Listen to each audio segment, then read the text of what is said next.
पर आगे सेहत के लिए काम ठीक नहीं है जी। एक गर्द मिट्टी से शरीर को नुकसान होता है। देखो जी, मैं तो कर ही रहा हूँ, लेकिन बच्चे ये नहीं सोचते हैं कि ये काम करूँ। फिर देखते हैं जी आगे चल के क्या होता है। ये काम 3-4 महीने तक ही चलते हैं जी, बस साल का ही काम चलते हैं। परिवार का कोई ये काम नहीं करते थे, पर मैं ही करते जी। सर आगे दिन प्रतिदिन ये काम घटता ही जा रहा है जी, बढ़ेगा नहीं, ये काम घटता ही जाएगा।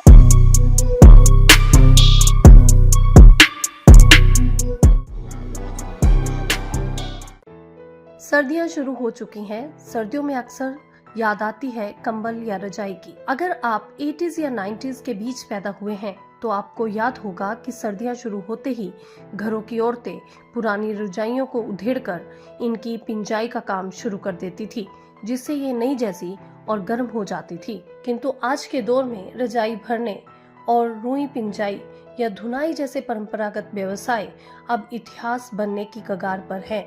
सर्दी की दस्तक के साथ कभी नई आशा और उमंगों से काम शुरू करने वाले कारीगरों की आंखों में अब भविष्य की चिंता झलकने लगी है। ये वे लोग हैं जो वर्षों से हाथ से रुई पिंजाई और भराई का कार्य करते रहे हैं। कभी यही उनका मुख्य जीविकोपार्जन हुआ करता था। सर्दी के 2-3 महीने काम करके वे पूरे वर्ष का खर्चा निकाल लिया करते थे, परंतु अब हालात बदल गए हैं। अब इस सीजन के बाद उन्हें मजदूरी का काम करना पड़ता है। साथ ही इस काम से श्वास संबंधी रोग होने का खतरा भी बना रहता है। हाँ जी, मैंने 18 साल की उम्र से काम शुरू किया हूँ जी। पर काम जब से किया हूँ काम तो पर ठीक है जी, कमाई भी ठीक हो जाते हैं, पर आगे सेहत के लिए काम ठीक नहीं है जी। एक गर्द मिट्टी से शरीर को नुकसान होता है। देखो जी, मैं तो कर ही रहा हूँ, लेकिन बच्चे ये नहीं सोचते हैं कि ये काम करूँ। फिर देखते हैं जी आगे चल के क्या होता है। हाँ जी, सीजन का ही है काम। ये काम 3-4 महीने तक ही चलते हैं जी, बस साल का ही काम चलते हैं। सीजन का 3-4 महीने का सीजन होता है।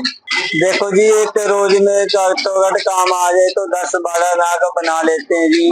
सुबह से लेके शाम तक 10 बजे तक, रात तक में 10-11 बना लेते हैं। नुकसान तो है, पर क्या करें, मजदूर आदमी पर काम और कोई मिलता नहीं है, करना पड़ता है जी। क्या करे, और कोई काम मिलता नहीं। सीजन यही सोच के करता हूँ, चलो 4 महीने की सीजन है, सीजन लगा लेता हूँ, उसके बाद और कोई काम कर लेंगे। मजबूरी में करना पड़ता है जी। मेरे को 18 साल से शुरू किए हैं, 20 साल तक यही काम कर रहा हूँ जी। 18 परिवार का सर कोई नहीं करते थे, मैं ही करते थे जी। परिवार का कोई ये काम नहीं करते थे, पर मैं ही करते जी।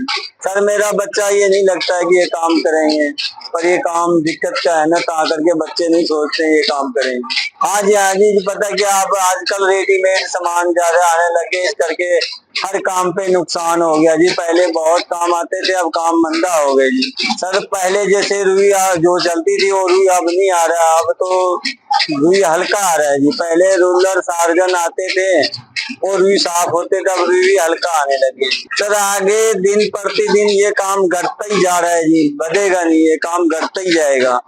आगे चल के हो सकता है इसका रिवाज खत्म भी हो सकते हैं, फिर काम काज पे नुकसान आएगा जी, डाउन हो जाएंगे। इसके साथ ही बाजार में मिलने वाले कंबलों और रजाई व गद्दों ने इन मेहनती लोगों का गुजारा मुश्किल कर दिया है। बढ़ती महंगाई और तेजी से आई आधुनिकता ने इन लोगों को व्यवसाय बदलने पर मजबूर कर दिया है। जो कुछ लोग अब भी इस पेशे से जुड़े हैं, वे रोजगार और भविष्य की चिंता में उलझे हैं। जरूरत है ऐसे लोगों का साथ देने की, जो खुद की सेहत की परवाह किए बिना गर्म बिस्तर तैयार करके आपको सर्दी से बचाते हैं। इसी तरह की और जानकारी के लिए जुड़े रहें हमारे चैनल वाइब्रेंट ट्रेंड्स के साथ और इसे लाइक, शेयर और सब्सक्राइब करना न भूलें।